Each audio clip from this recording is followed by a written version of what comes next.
Hey VC. So last month I did a subscriber contest and nobody did it. I don't know exactly what I did wrong. I don't know if I made the rules too complicated. I don't know if I didn't allow enough time. But I have over 1,300 subscribers and no one wanted to win free stuff. I mean, I have these records sitting here.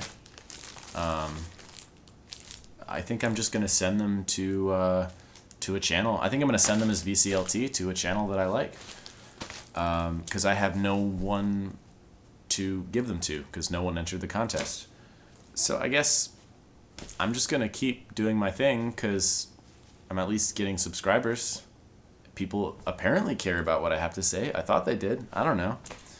But I'm gonna keep doing my thing, and I guess I'm just not gonna have any contests in the future. Sorry, but this is why we can't have nice things.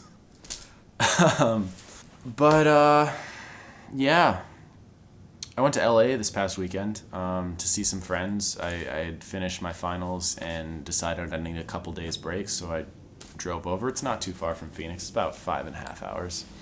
Although once you hit traffic in LA, it's about 6. So it was cool. I saw some old friends. Got to see the LA Phil brass section play a concert at Colburn. It was overall a great time. And on Monday, I hit up some LA record stores and got some good stuff. Got some serious editions of the collection. I've always been impressed whenever I go to record stores in LA. They always have something good. It's not always easy to find because different stores get different stuff. So I had a list of places that people recommended that I hit up, and I had some places that I'd heard about. So I tried to hit as much as possible. So I went to 5 record stores on Monday, and they were all very different. The first one I went to is the one that everyone who goes to LA pretty much automatically goes to, and that's Amoeba. I'd heard a lot of people say, oh, Amoeba's picked over, oh, Amoeba doesn't get good records anymore, it's just tourists that go there now, but I don't know, I found some good records at Amoeba. I will say, I didn't find much in the classical section. Last time I went to Amoeba, which was about 3 years ago, I found a lot of good stuff in the classical section, and I didn't really find anything this time. And actually, I got there kind of early in the morning. I got there right when they opened, and I started to record a video of me flipping through the classical bins, and then I kind of realized there wasn't really anything there worth looking at, so I kind of stopped. And also, there were people around, and I was recording video and mumbling to myself, and it looks really cool when people do that on YouTube and you see videos of people flipping through records. But I just realized in real life, and like when you're actually doing it, you just kind of feel like a fucking moron. So I stopped doing that, and I didn't do that with any other record store I go to. Maybe someday I'll work up the courage to actually do that and like get, someone who works there's permission, but whatever. So yeah, I went to Amoeba, and they had some good stuff. I did not get, I wish I could have spent more time there, but I had these other record stores that I wanted to go to because I thought they would have better selection. I thought they would have better stuff, cheaper. So I didn't spend that much time in Amoeba. I think every time I've gone to Amoeba, I've never been able to spend all the time I wanted to there. First thing is I found some cool records on the wall, some very reasonably priced records on the wall for what they are. I got the Mobile Fidelity pressing of the Rolling Stones' Some Girls. I love this record. I think it's the last great Stones record they ever did. And up until this point, I had really only had a beat-up US copy. I didn't have a really nice go-to copy of this. The US pressing, my US pressing sounded good. It was just kind of noisy. So this is mint, and it sounds, I listened to this already, it sounds incredible. I mean, the bass is just, it punches you right in the gut. So I got another MoFi at Amoeba, also very reasonably priced. It's Jethro Tull's Aqualung. So some of you may remember from a video about 2 years ago, I did buy a copy of this album, but I bought the Classic Records pressing. And that's a definite like audiophile pressing.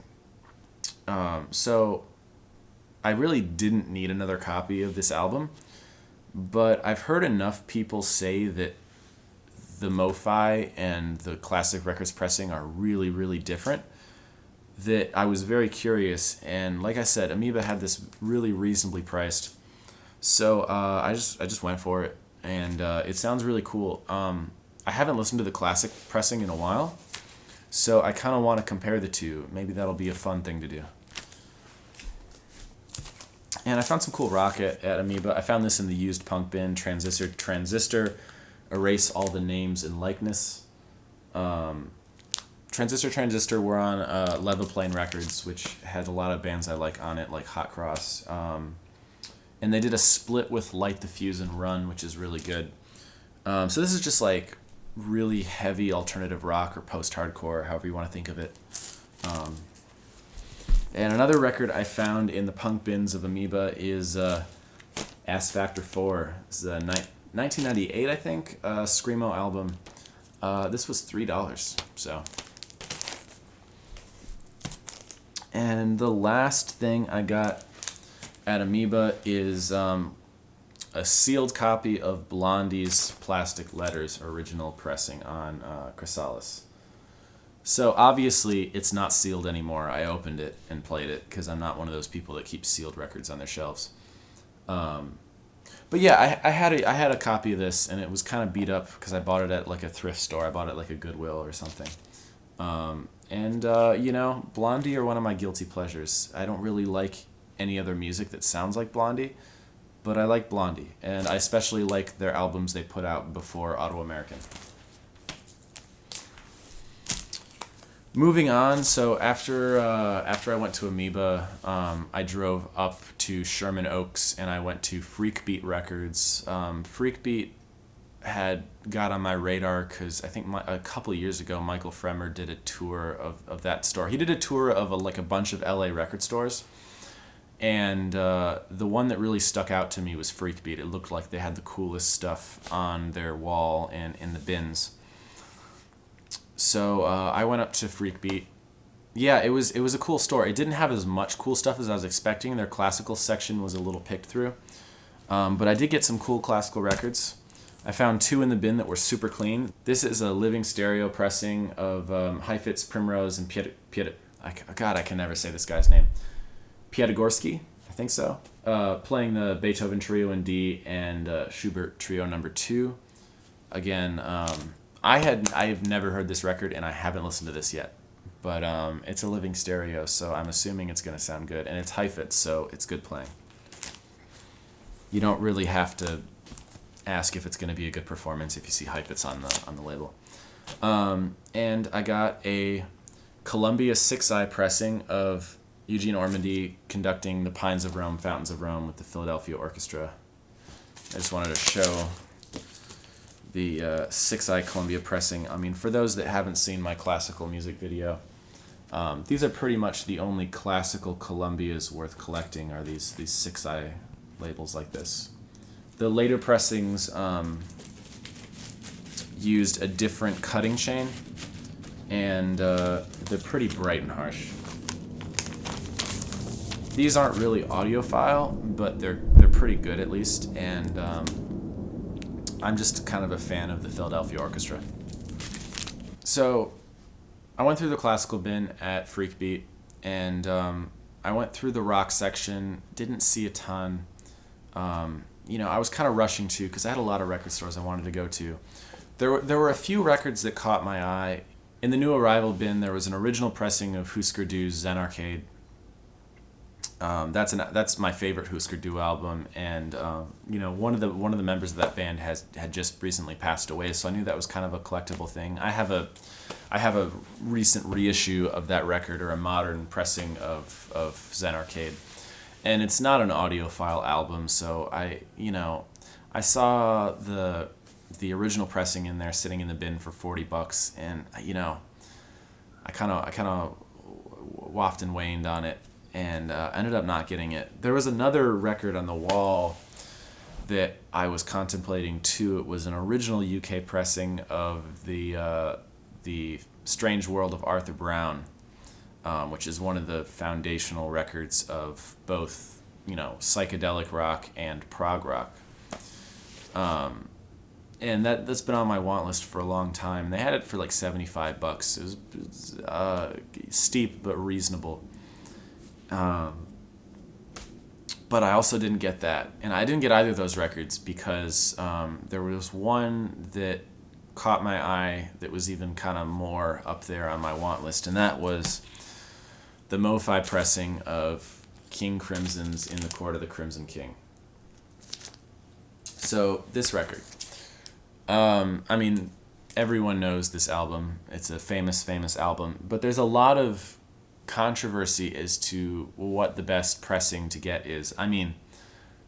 I say that, but in a sense there is no controversy as to what is the best pressing of this album, because it's pretty unanimously agreed upon that the best pressing of this album is an original Pink Island pressing, original UK Pink Island pressing.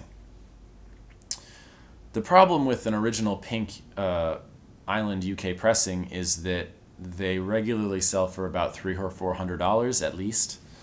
They're ridiculous, and they're only getting more ridiculous. So for most people, that's unobtainium. Unless it's like your favorite album in the world and you just live and breathe King Crimson, no one's going to pay that for a record. Another option is to get a Pink Rim pressing, which is the later Island label that they had. It's just a later Island pressing that came after the Pink Island. It's called a Pink Rim because instead of having an all pink label, it has a palm tree label with a pink rim around it. And I have one King Crimson Pink Rim Lizard, which by the time they came out with Lizard, they were using the pink rims, Island was, so my Pink Rim copy of Lizard is an original pressing. And that sounds great. However, from what I understand, and please correct me if I'm wrong, from what I understand with this album, In the Court of the Crimson King, shortly after the original pressing, the master tape was lost. I don't know all the details. I just know from the information I've read, later UK pressings weren't using the full real master tape of this album. I think they were using a studio copy or something like that. And I don't know the details of why it went missing and where it went to. I just know that it didn't really turn up until the 2000s. It didn't turn up until something like 2003. So every pressing of this album made after that was made from a different master than the original master tape. That includes, to my knowledge, that includes the UK Pink Rims. And of course the US pressings were made from, copies of copies, something like that. The original US pressings of King Crimson albums are not really sought after, especially not for sound quality.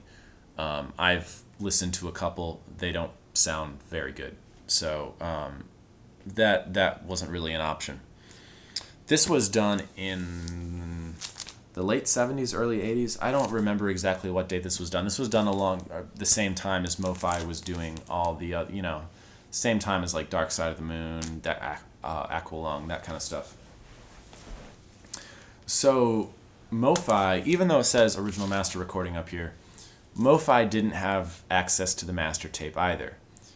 They got access to the best analog copy they could, and worked with that. So they're kind of lying up here when they say original master recording for this album. Mo-Fi did this, and for a long time I think it was, the original UK pressing, a Pink Rim, or this Mo-Fi. And then in 2012, they did the 200-gram King Crimson reissues. And those are really, really, really good. Those sound incredible. I have every single album, almost every single King Crimson album in that series of 200-gram reissues that were licensed, that were approved by Robert Fripp. These new reissues that you can still get in stores, I believe, sound incredible. And they used the original master tape. However, they were remastered digitally. They are digital records. So it's going to be really interesting to compare this copy of Court of the Crimson King, which was made from an analog tape copy, to the new digitally sourced Court of the Crimson King, which they did have the access to the original master. They just, instead of working from that original master, they made a digital copy of it and worked from that digital copy. So it's two different approaches. I haven't A/B'd them yet. I kind of want to do that along, doing the same thing with Jethro, Tull, Aqualung. But this is a really, really sought after pressing. It's a really sought after MoFi. And they had it at a really reasonable price that was definitely under what you would pay online. So I went for it, and it's really clean, and I listened to it last night, and it sounds incredible. I don't know offhand, off my memory, off the last time I listened, what it would sound like compared to the new pressing.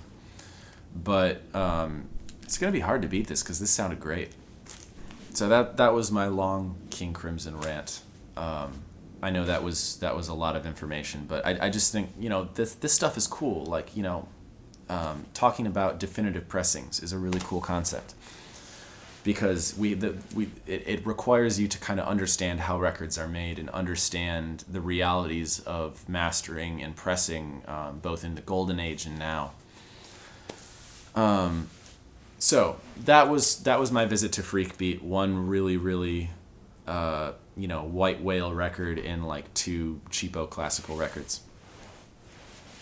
So after I went to Freakbeat, I was going to Atomic Records in Burbank, but I stopped to get lunch, and the place I stopped to get lunch at next door was a charity shop, and I'm trying to remember, it wasn't Salvation Army or Goodwill, it was like, it was one that normally wouldn't have a shop. It was like a different kind of charity, UNICEF? Was it like a UNICEF pop-up shop? I don't know. But it was a charity shop, and they had a small bin of records in the side, inside of the store. And so I flipped through it, and I actually found some, and all the records were $1. So I was like, okay, $1 records, I can do this. And I found some okay stuff. I found this very, very minty Nunsuch pressing of French organ works. There's some Couperin on here. There's some Marchand, and there's some other composers that I actually don't really know. But I'm a sucker for French Baroque music. It is a guilty pleasure of mine, and I like organ music, so this is going to be cool. And Nunsuch is kind of an underrated classical label. They actually had some really nice mastering. Not so great in terms of pressing quality, but good mastering. The guy who mastered a lot of these classical Nunsuch records kind of knew what he was doing. And I found a living stereo in the bins. This is a original Shaded Dog living stereo of Pierre Monteux conducting Beethoven No. 1 and No. 8 with the Vienna Phil. This is going to be an interesting listen because this is one of the RCA living stereo records that was recorded in Europe by Decca, by the Decca team. RCA licensed out the Decca team for these recordings. When RCA later on broke their contract with Decca, all the recordings that Decca did for RCA reverted back to Decca. Decca now owned them. And so later on in the 60s, Decca would reissue these under the London Decca label. So I found out when I was, I carry the Discogs app on my phone with me because nothing hurts worse than buying a record you already own and feeling like an idiot. So I checked, and I actually have a British London Decca copy of this recording. So I thought that'd be cool. I thought, since we're already doing a bunch of comparisons, why not do one more comparison? So yeah, this will be cool. And I also found a Columbia 2i, unfortunately, 2i pressing, but for $1 you can't complain. A Columbia pressing of Bruno Walter conducting Eine kleine Nachtmusik and also some other stuff, like some other light Mozart, like Marriage of Figaro, Magic Flute, Così fan tutte. Yeah, not normally a record I would spend money on, but it was $1, and I really like Bruno Walter. So after I left this charity shop, I went to Atomic Records, which is in Burbank, and it was an okay record store. The prices weren't bad, but it was not good selection. They had a lot of records that were simply just not in reasonable condition. I pulled out so many discs, and they were all just, most of them were scratched to hell. And the prices weren't ridiculous, but the prices they were putting on these records that were scratched were more like the prices you would normally see them for in better condition than what they were in. So I really didn't see anything to my liking there, but I did find one record, and it's just one that is, it's one of those things where I said, the next time I see this record, I'm gonna buy it. If it's clean, the next time I find this record, I'm gonna buy it. And that is Iron Butterfly's Ball. I have a bunch of Iron Butterfly records. Didn't have this one. This is a really, really clean original U.S. pressing. Wasn't very expensive, so this was my one purchase from Atomic Records in Burbank.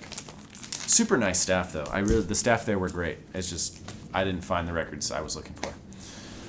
They did have some cool old soul and blues kind of stuff that would, if you're one of those collectors, that might be worth your time.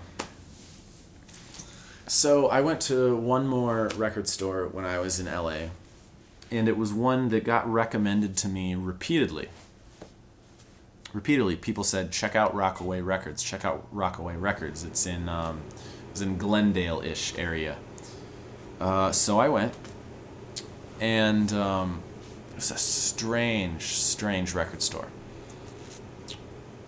They had a lot of stuff. They had a lot of really rare stuff.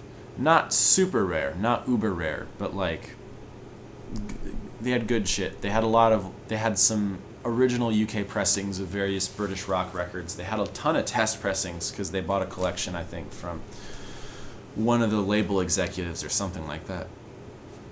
So they had a lot of stuff. The problem I was finding is that it was the most ridiculous pricing I think I've ever seen in a record store in my life. I was looking at some of the records they had on the wall, because it was one of those trips where, I'm going to LA record stores. I want to hunt for the rare stuff, so I would go to the wall of records first. And that's how I got a bunch of those MoFis. And some of the records they had on the wall, they were rare, but they weren't rare enough to merit the prices they were asking. They had a copy up there of Gentle Giant's. I think the album is like Acquiring the Taste, their second album, the one they did before Octopus. And an original UK pressing of that in really, really clean condition. That can fetch $150 maybe. It is a sought after pressing and a sought after record. So I've been keeping an eye on Gentle Giant records on eBay, and that one and Octopus both can go for $150, even if it's like never been played, maybe $200. And they had them up there for $400.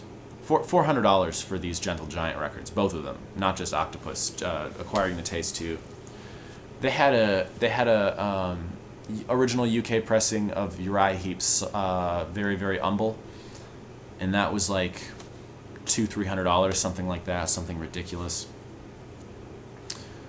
And I was just losing my mind in this record store. I was seeing like U.S. pressings of Rolling Stones Aftermath, U.S. pressings, and they were like $50-60. And I really tried to hunt for a bargain here. I tried to find something that I wanted that was within a reasonable price, that I wasn't getting ripped off, and I couldn't find anything. Not in the used. Their new records were their new records were more in line with regular pricing. The reissues they had weren't ridiculous. They were normal record store prices. But their used stock, I think that's why they have such crazy. I mean, they have by far the biggest selection of rare records I saw in any of the record stores I went to. They had some incredible rare records, and a really incredible collection. And I think the reason why is they don't sell because they're priced so high. It left a bad taste in my mouth. It really kind of upset me because I don't like, I like to support brick and mortar record stores. I think they're a great thing. And so I get kind of offended when a record store is clearly gouging, like Rockaway Records was, clearly gouging. Their market was not record collectors. Their market was really, rich Hollywood types who are looking for collectibles. Period. I think that was their market, honestly. Because I can't see serious record collectors looking at those prices and buying anything. I just can't. There's a problem with your record store when you can go on eBay and get it cheaper. Usually record stores are a cheaper alternative to eBay, not a more expensive one, and not a much more expensive one like these guys were. So that was my trip to LA. But you know what? I totally forgot. I did go to the record parlor too in Hollywood. Right 2 blocks away from Amoeba, there's the record parlor, and I looked around and they had some cool jazz and some cool blues and some cool like crooner solo artist stuff. Wasn't very heavy on the rock, and I didn't see any kind of rare rock records that I was kind of on this. I was, like I said, on this trip I was kind of looking for the rare rock stuff, and I didn't really see any there, and they didn't really have any good classical, so I didn't get anything there. And that was the place I hit right after Amoeba. I forgot to mention it because I didn't buy anything there. So that was all the records I got on my LA trip. It was a lot, and it's probably my entire December record buying budget, so I'm not going to buy any more records for a while. But before that, I did get some stuff in November I want to show briefly. I got an original UK pressing of the band Camel's album, The Snow Goose. I think this is their third album, maybe fourth, but at least their third album. It's the one they did right after Mirage. Mirage up until now was the only Camel album that I owned. This is great. I also really want to get Mood Madness because I was listening to that online and I really liked it. And of course, I was talking about Gentle Giant earlier. I did buy their album Octopus. However, this is not an original UK pressing for obvious reasons. Original UK pressings, I'd be looking at $150. This is a UK second pressing. From what I understand, it sounds almost just as good. It just doesn't have that collectible factor, but it uses the same tapes. So, practical audiophile. This was listed on Discogs from a record store in my area. So, this is Genesis's A Trick of the Tail. This is the first Genesis album to feature Phil Collins as vocalist after Peter Gabriel left. And this is also kind of, in my opinion, the last good Genesis album. I didn't like anything they did after this. I do like this album, though. So, this MoFi pressing of this album, I would say this completes my Genesis collection. I have no desire to buy any more Genesis records. I have everything I want. I have all the Peter Gabriel albums in really good pressings, except for Genesis to Revelation, because I don't like that album. And I don't like any of the other Phil Collins albums, so this was kind of the last piece to my Genesis collection, and yeah. I got a record from Analog Productions recently. This is Steppenwolf's Gold, their greatest hits. So, Analog Production doing greatest hits records is really interesting because they're really anal and they do them the right way. And what I mean when I say they do them the right way is they do them better than the record labels did back in the day. They sourced every track on this from the original masters, every single one, which is not what labels would do. I mean, and old labels, in the olden days, labels would use, a hodgepodge of different, safety copies or things like that to assemble greatest hits records. That's why they never sounded as good as the album counterparts. So this is a greatest hits record that's done right. I was watching an interview with Chad Kasem about this, and his justification for putting this out was that Steppenwolf, were not really an album band. They had some great singles, some really great singles, and then a lot of their albums had filler on them. And I would tend to agree. I can't remember the last time I listened to a Steppenwolf album all the way through, but I do listen to their songs occasionally. So, as someone that had no Steppenwolf in their collection and wanted a little bit, this is great. It sounds amazing. I mean, the tracks, they really do sound good. Definitely an audiophile recording thanks to the way Chad presents them. And there's one more record I got, and I got this on a Black Friday sale. This is the recent Nina Simone Phillips box set. This is 7 of Nina Simone's albums she did for Phillips. These are the albums that she's most well known for, Broadway blues ballads, I Put a Spell on You, High Priestess of Soul, Wild as the Wind. These are the definitive Nina Simone albums, basically. And this is an important box because these Phillips Nina Simone albums are really, really getting quite expensive on the used market in the original pressings. I Put a Spell on You, on average, I think sells for about $100 in clean condition. This box set, just based on that alone, is kind of a steal, but it does sound really good. I've listened to about 2 or 3. I've listened to 3 albums out of these 7 so far, and the mastering is really well done. From what I understand, it is digital, but it's high res, and they used high res digital scans of the original master tapes for these.